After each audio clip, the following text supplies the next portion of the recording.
Welcome to the Third Wave Podcast. I'm your host, Paul Austin, here to bring you cutting-edge interviews with leading scientists, entrepreneurs, and medical professionals who are exploring how we can integrate psychedelics in an intentional and responsible way for both healing and transformation. It is my honor and privilege to bring you these episodes as you get deeper and deeper into why these medicines are so critical to the future of humanity. So let's go and let's see what we can explore and learn together in this incredibly important time.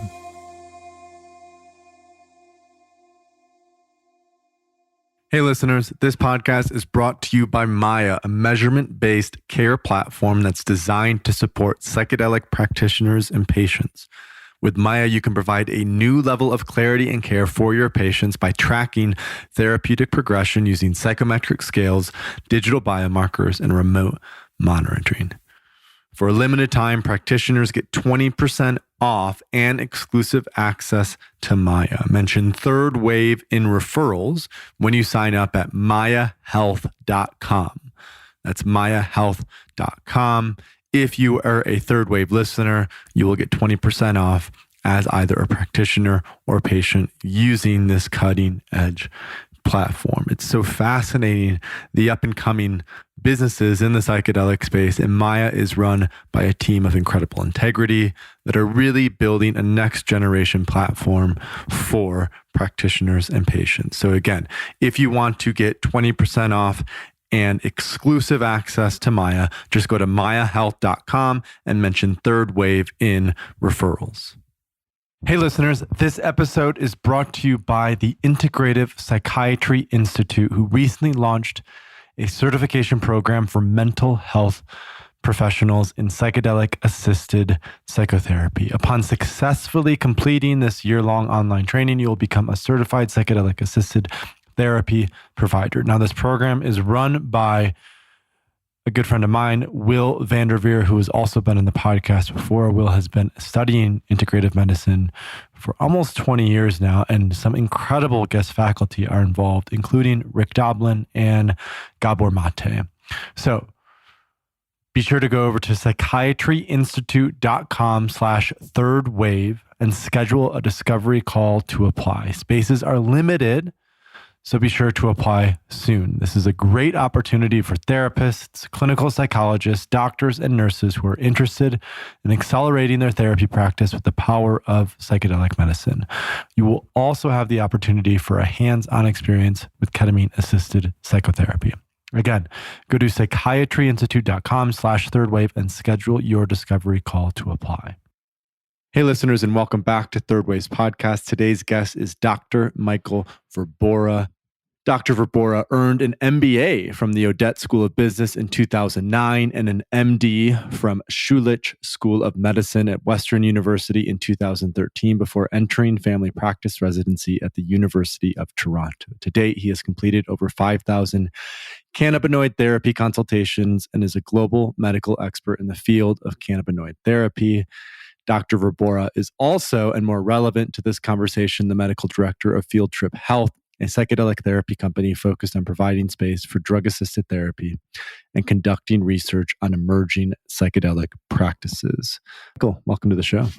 Thanks so much for having me. Really excited to be here with you today, Paul.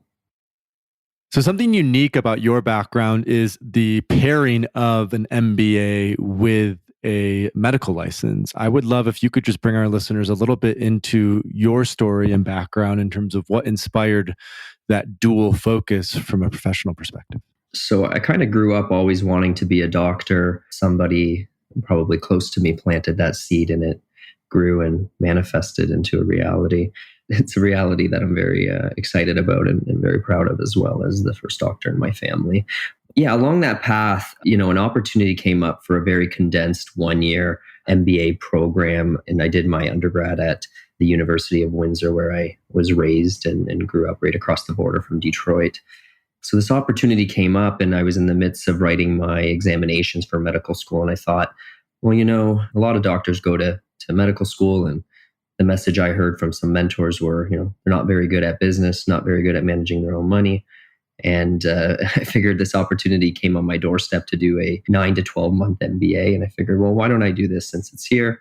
And then I'll do med school afterwards. So I jumped at the opportunity. And I think it was a very helpful learning experience and very unique because I would have never imagined that I get to spend a year working with Crayola, doing some innovative business initiatives and projects. And it's a lot of skill set that you learn that I think you carry with you, day to day now, at least for me. You earned the MBA in 2009, and then immediately after you jumped into medical school? My MBA actually had to condense it further in the condensed program. And I got done in about 10 months and then went straight to medical school at the Schulich School of Medicine in London, Ontario. And so what's unique about many of us who now work in this emerging psychedelic field is it's obviously a very nascent field, and you were also in the cannabis field before this. So you graduate from the School of Medicine in 2013, and what do you do after that? When does cannabis start to come into the picture as a professional focus for you? So from medical school, I go to the University of Toronto for my residency in family medicine. And I was always drawn to family medicine as a career and specialty because, I like the idea of what we call cradle to grave type of care. While medicine is very interesting, I didn't have the passion for, one specific narrow field or to want to be a scientist in the left kidney or something like that. It just didn't appeal to me. What I really wanted to do was just help people navigate, life's experiences and how it affected their physical and mental health, and irrespective of their age. And I feel like family medicine is really a great opportunity to build those relationships. And you understand the patient more than the disease typically. You understand how the patient responds to the disease, and you don't have to get caught up in the weeds of the disease itself as much. But along that path in residency, it was at the Toronto Western Hospital. It's an academic center in downtown Toronto, and we deal with a lot of complex mental health patients, a lot of immigrants there, as well as chronic physical illnesses. And along that path, near the end of my 2-year residency, I started to just kind of feel frustrated for a lot of my complex patients. And I just struggled with the notion that, my job was, at this point, just to titrate medications and keep adding on new ones and go up and down. And I'd see these people every 2 to 3 weeks, and, no one believed they were getting better. I didn't believe it. They didn't believe it. And I just thought to myself, if I'm going to really try to help these really, sick patients with chronic mental, physical illnesses, there's got to be a better way. There's got to be a root cause that ties all of these things together. And I can't just keep prescribing all these drugs until the point that they, just forget that they have any problems, or, we just sedate them. And it just felt like that wasn't the right approach. And so out of an interest in learning in alternative methods, and this is at the same time the opiate crisis was getting out of control, our first cannabis clinic, I believe in Canada, popped up in Toronto. And I sent an email to their medical director, who's a mentor of mine, Dr. Daniel Schechter, and just said, hey, I'm a resident. I'm graduating in a couple months. I'd love to come learn a little bit more about cannabis. He welcomed me to the clinic. And day one, first patient, young boy, less than 5 years old, severe form of epilepsy. I thought the doctor was crazy giving him cannabis because everything I learned up to that point was that cannabis was a bad drug. And when the family told me that it was the only thing that helped their child live a normal life, and that the child went from over 100 to 200 seizures a month to 2 or 3, and was walking and talking for the first time as a 4 or 5 year old boy, it was nothing short of a miracle. And at that moment, it wasn't, a journal article I read. It wasn't, some scientific persuasion that moved me. What it was really a deep connection with the person in front of me and a true belief in the story that they were telling me. And it was from that very moment I felt extremely inspired to pursue this field of cannabis and now psychedelics, to really, shine a light on these alternative therapies, which will soon be not alternative, and really try to get to the root of helping people heal. And that's a beautiful story because we've seen that again and again. I think this is also the case in the UK, where the UK hasn't legalized cannabis yet, but it is available from a medical perspective for epilepsy. And that was sort of the Trojan horse, or the way that a lot of mainstream media covered cannabis initially, let's say in the early 2000s and, before it became recreational available, was this is a really important medicine. And yet, what I heard you say in that sort of story was that you didn't really learn about this in medical school. What was the education like around these sort of alternative treatments, around cannabis and psychedelics in medical school? And how do you anticipate that evolving in the next 3 to 5 to 10 years? Yeah, it's a great question. It's almost non-existent. We talk about substance abuse disorders in some of our toxicology, pharmacology courses. We talk about dependence, addiction, and psychiatric care. And we kind of lump all the drugs together. It's really interesting because it's essentially all the non-pharmaceutical drugs that we talk about. And now we talk about opioids as well. But even opiate use disorder from prescription pills wasn't even that big of a deal in between the years of 2009 and 2013 when I was in medical school. So, they're all kind of lumped in the same bag. We don't talk about psychedelics at all, at least in my training.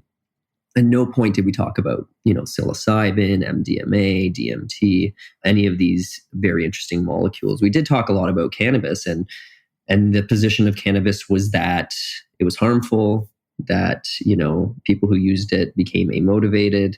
It led to or caused anxiety or depression and substance abuse. And there was no flip side to that. There was no evidence whatsoever presented on the benefits of medical cannabis. And that's odd because even at that time, there were drugs, with drug identification numbers approved for certain conditions that had cannabis ingredients in it. So that's where my education took place, and what I was taught in that formal structure. I've had to kind of find my own resources to learn. But nonetheless, yeah, we're definitely on a paradigm shift. And if I've learned anything from my experience years in the cannabis industry, it all starts with proper education. And when you're working on these drugs that have been stigmatized, you have to hit people over the head with the hammer a couple of times for it to click, because we have this confirmation bias, right? If the TV or the news has told us 1,000 times that these drugs are bad, if your medical education told you that these drugs are bad, you really struggle to confront the fact that maybe there's a lot of biases in the knowledge that you've been told to believe is true.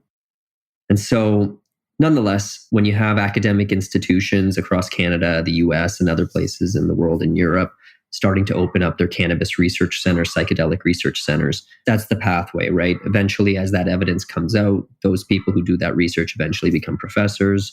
They eventually start to teach in these academic institutions, and it would probably follow the same model.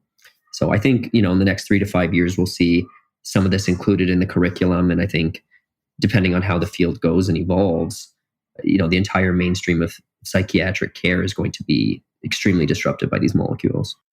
And how do you think mainstream, not only psychiatric care, but just medical care will shift as a result of the increasing use of plant medicines like cannabis and psychedelics? I mean, obviously, ketamine and MDMA aren't necessarily plant medicines, but they are sort of, we could say, holistic medicines that get to the core rather than addressing the symptom, if you will. So how do you see that shift occurring, especially from a perspective of someone who's been involved in this space now for 6-7 years at this point?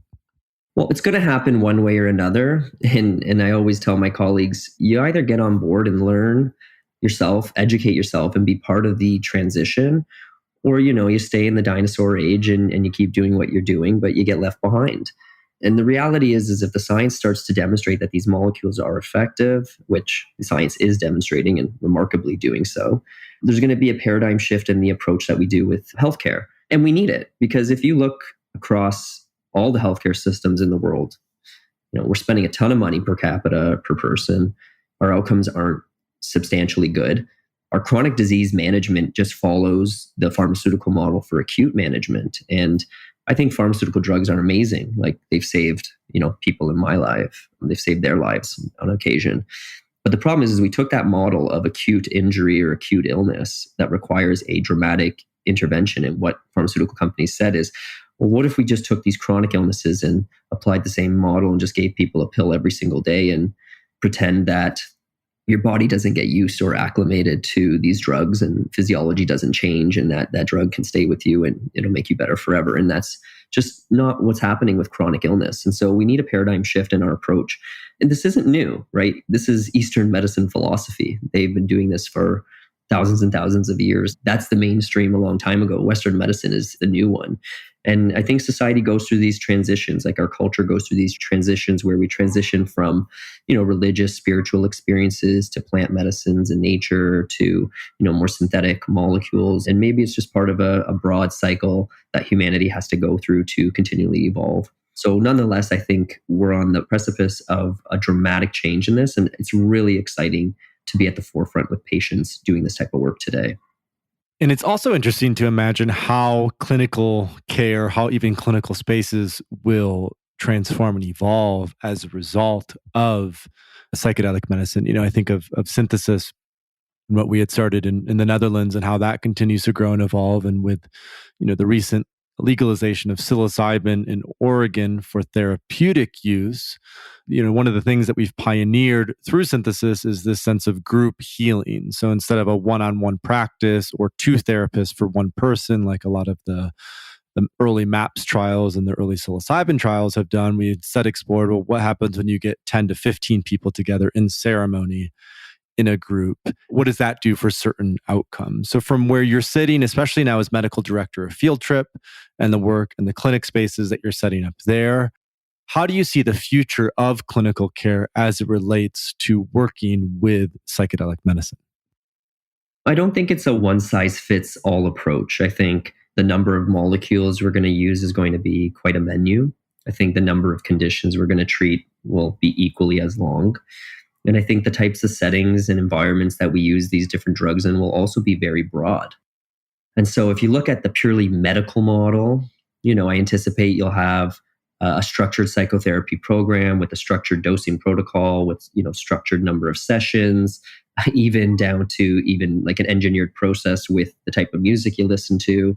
And maybe it's, one-on-one or two-on-one therapist to patient and for certain conditions. And maybe that's kind of like the first step that a lot of people need to take. You talked about the power of healing in large groups. And I think you can't understate the potential when it comes to healing in large groups. And first of all, historically, this is how it's been done. Healers and shaman, around the world who have great experience with these botanicals have been doing this type of group healing for many, many, many years. And so that sacred knowledge shouldn't be ignored. There's obviously something there to it. And I think what many of us are trying to do is understand the science behind, the power of the group. And this is all interesting stuff because medicine is predominantly biochemical. And now what we're learning is your setting, your intentions, all of these really weigh into your clinical outcome. And so that's really interesting that, just your mindset and the environment that you do certain substances in will affect your biochemistry and probably the physics of your body, which we know nothing about. And what's so beautiful about group therapy and why we actually just launched our first group therapy with ketamine not too long ago at Field Trip. What's really great is the accessibility part. So having two therapists or a single therapist over 6 sessions for one individual patient or client is expensive. It's very resource intensive. But if you do that with 4, 6, or 8 clients, it brings the cost down by a factor of that many, essentially. And so it makes it far, far more accessible for a far wider range of patients. And so that really presents an opportunity to really help people experience these psychedelic drugs in a very beautiful, safe setting and hopefully help them achieve the clinical outcome that they desire. One other point that I'd love to hear your thoughts on is what is the role also of community in the healing process and connection through community in the healing process? Well, that's a bit of a loaded question because, it feels like at this time, even though we're so connected through our devices and media and technology, it's quite apparent that the disconnection with the self and others around us, in our direct, let's say, family or partner or children or even broader community, it's actually probably never been lower. And maybe that's just, a consequence of technology or our thrive for efficiency and globalization. But, we're at an interesting moment too where we're having this pause, right? And We're really shifting gears and focusing on building in redundancy rather than efficiency, which I think disconnects us from so many pieces. And it makes us unconscious about so many of the things that we consume or what we do. And so having the community being involved is just so important because, you know, no one can speak better to the needs of those in their community than those who've been there the longest, those who have the historical perspective, those who understand the specific challenges that they face.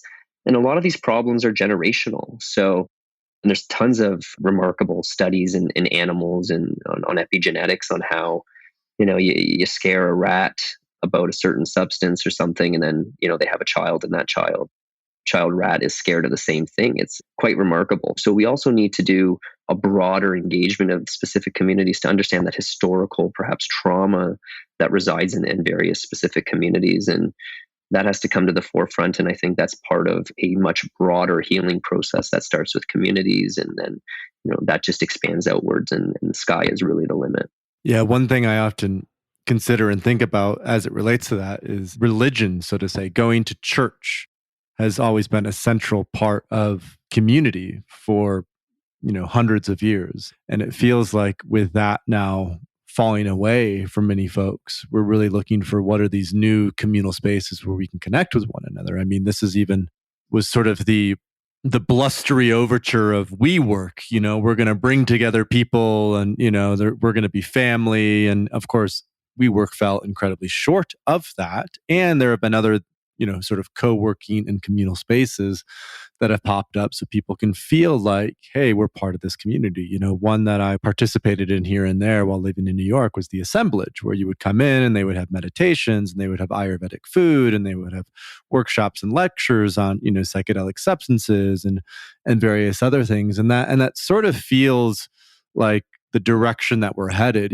just like we were talking about and you were talking about earlier, the shift from, maybe a biomedical or materialist model in medicine to a much more integrative, holistic model.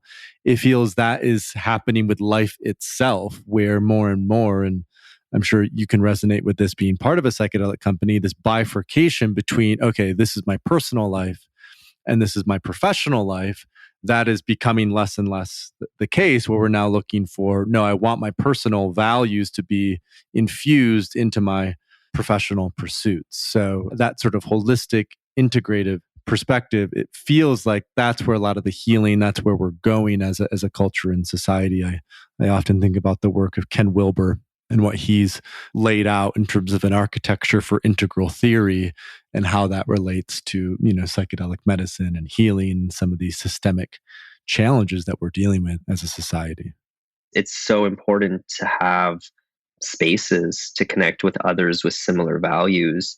It just allows you to shoulder a burden on a much broader group and feel connected to each other, so that, more than one person can shoulder, the burdens that may arise, or share experiences on how to get through more difficult and challenging times. And yeah, now more than ever, despite our, hyper connectedness, we're not really connected in that way, right? We have all these filters we put on our lives to convey a certain thing, but reality tends to be quite different. And so I think we need to just be honest with, our experiences, the challenges, the suffering that comes with the human experience. And we need to find connection through that, and just to be open and to destigmatize that entire process. And whatever model unfolds, as long as the core values, allow for open, safe, and sharing space and collective community, I think it'll be a very successful way to help others heal.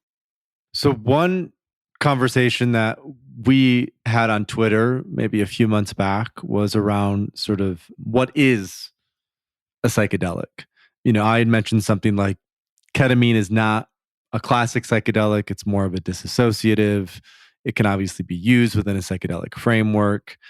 Some people would go so far as to say MDMA is not necessarily a psychedelic, that the classic psychedelics inspire the tryptamines or the lysergamides, a different view, a different perspective.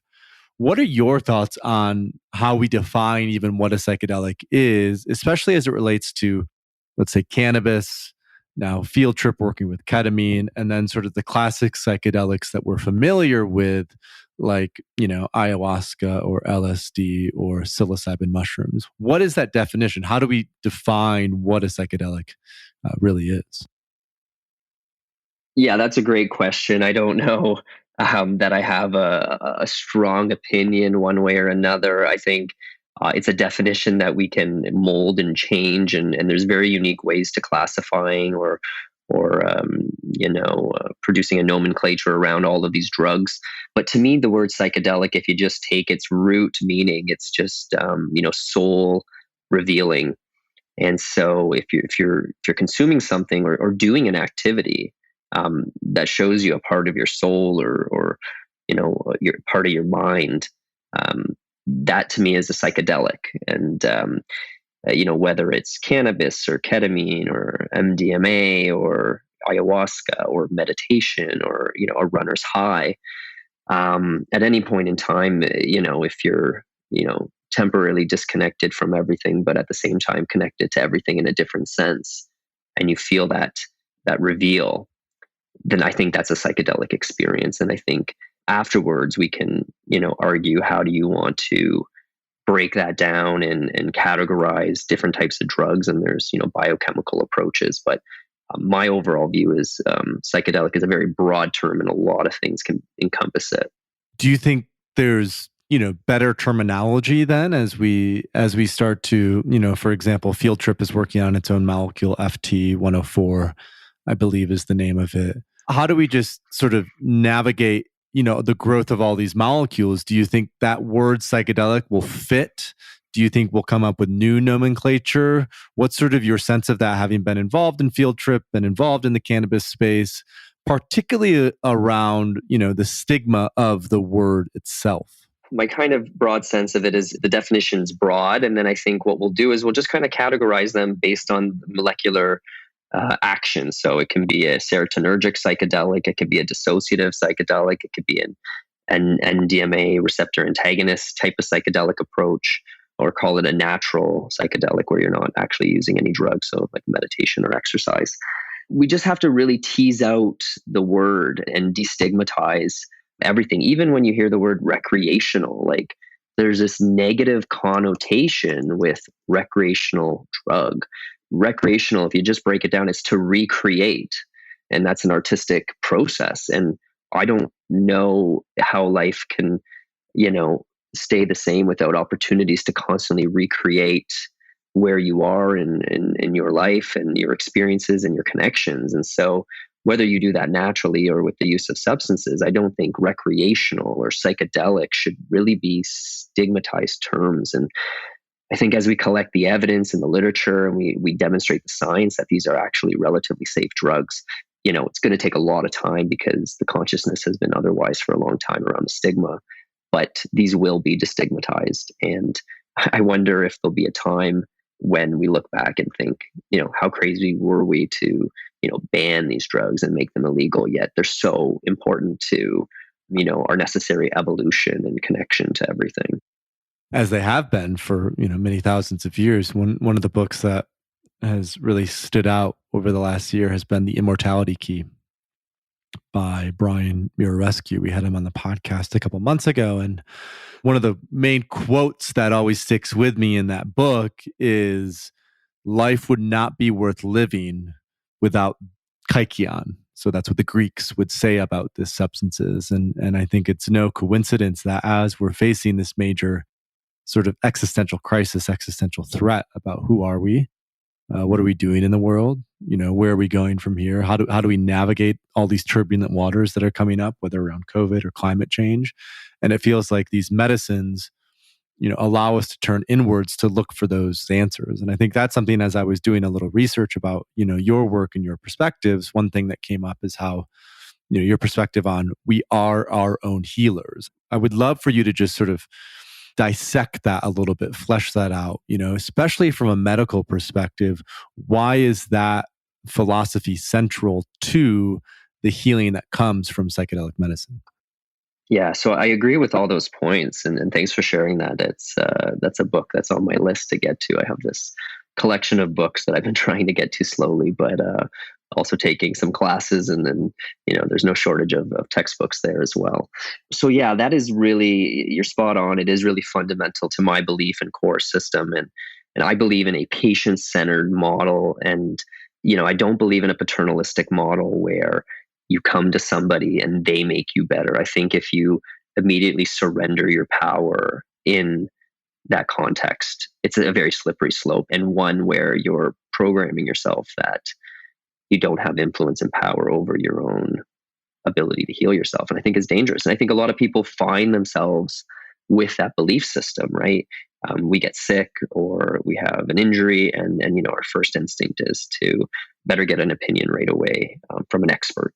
No matter what thoughts come up around an injury or an illness, no one's better suited to understand the actual issue than the individual who's experiencing it. And what's so interesting is, and I notice this when I reflect back to my years as a child, when I got sick or I had injuries, the story I told my doctor was never really the truth. I always tended to kind of malinger a little bit and exaggerate a little bit. And I don't know if that's what a lot of people do or if that's just me, but almost like I wanted to feel that my issue was bigger and that it deserved more attention, because if I downplayed it, I wasn't going to get the attention I needed for it. And I don't know if people subconsciously do that as well. But when you look back on it and you actually ask yourself, well, what are the events that led up to this experience, and what am I doing and not doing in my everyday life? The answer always lies in that. And, as a physician, I'm there to try to help tease that out, and help people come to that intuitive process on their own. But I'm not with them 24/7, nor do I see the world through their lens. And so for me, it's just to kind of hold that space for them to kind of work through that process. And what I do believe is that with time, the healing process unfolds if you just hold space for people to try to figure out their own life experiences and the various variables and pieces that go into it. And that makes them their own healer when they can tease that out themselves.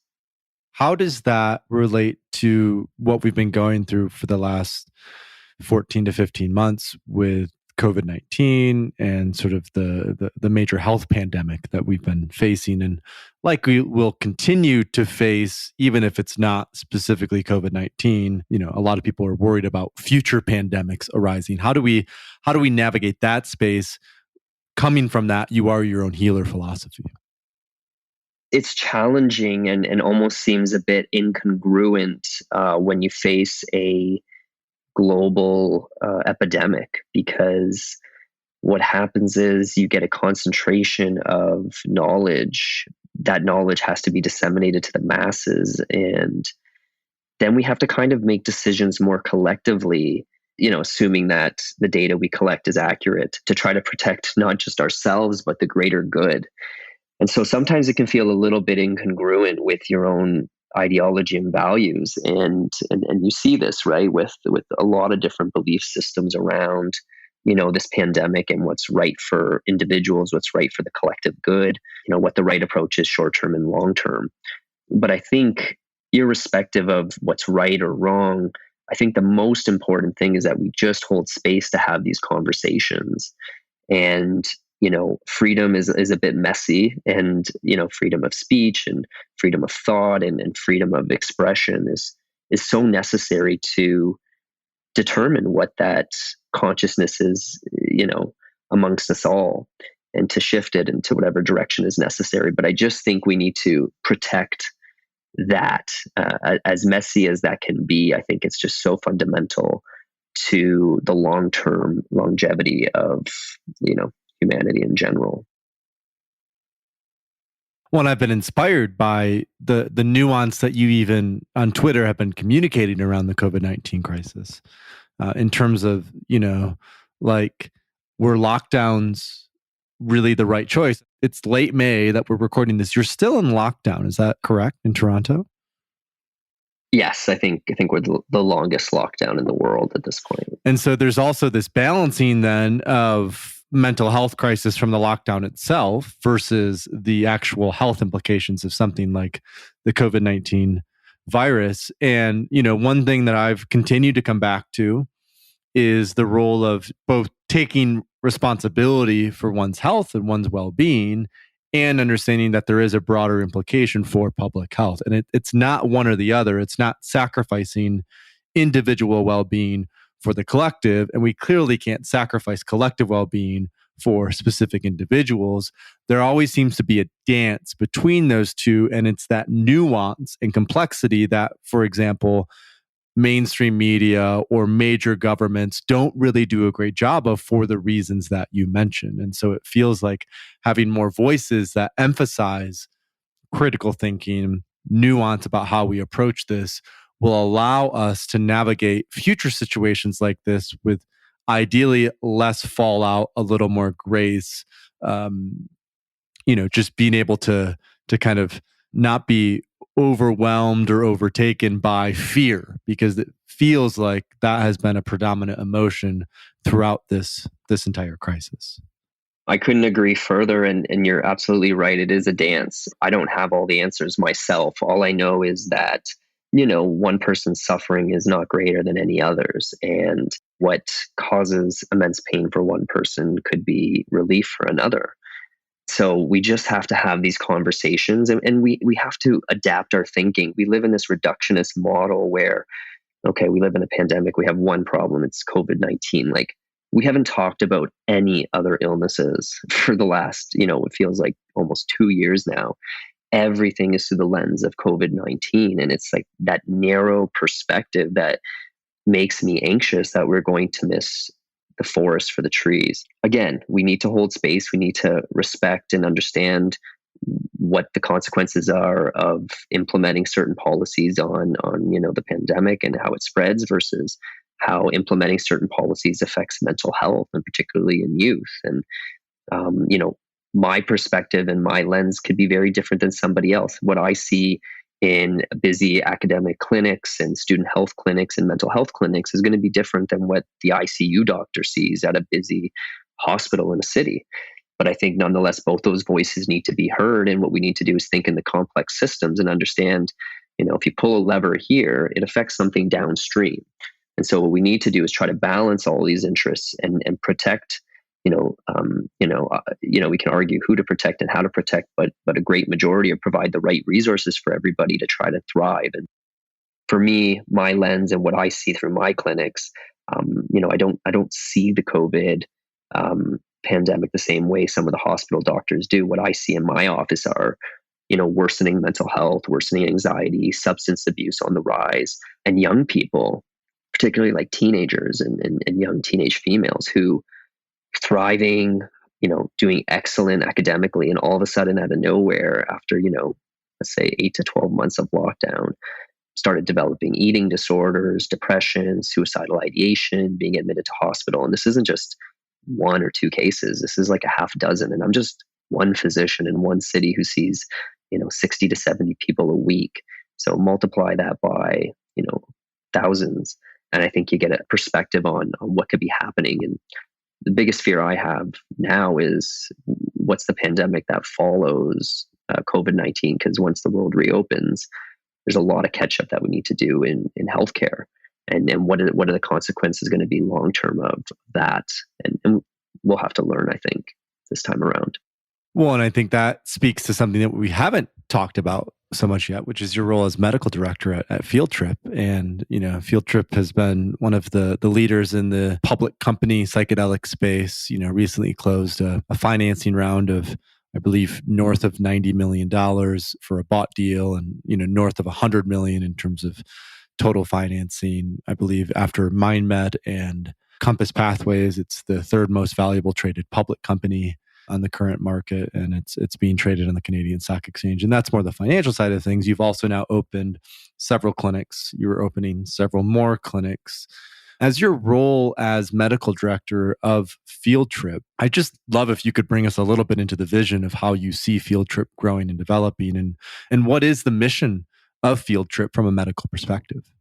Yeah, I couldn't be more excited about the opportunity that I have, that we have collectively, not just Field Trip, but the greater, broader community of psychedelics in general. Like, we're really at this renaissance opportunity, and I think with the right people, the right intentions, the right goals, I really think we can, first heal medicine, and secondly, teach people to become their own healers again and access that blueprint.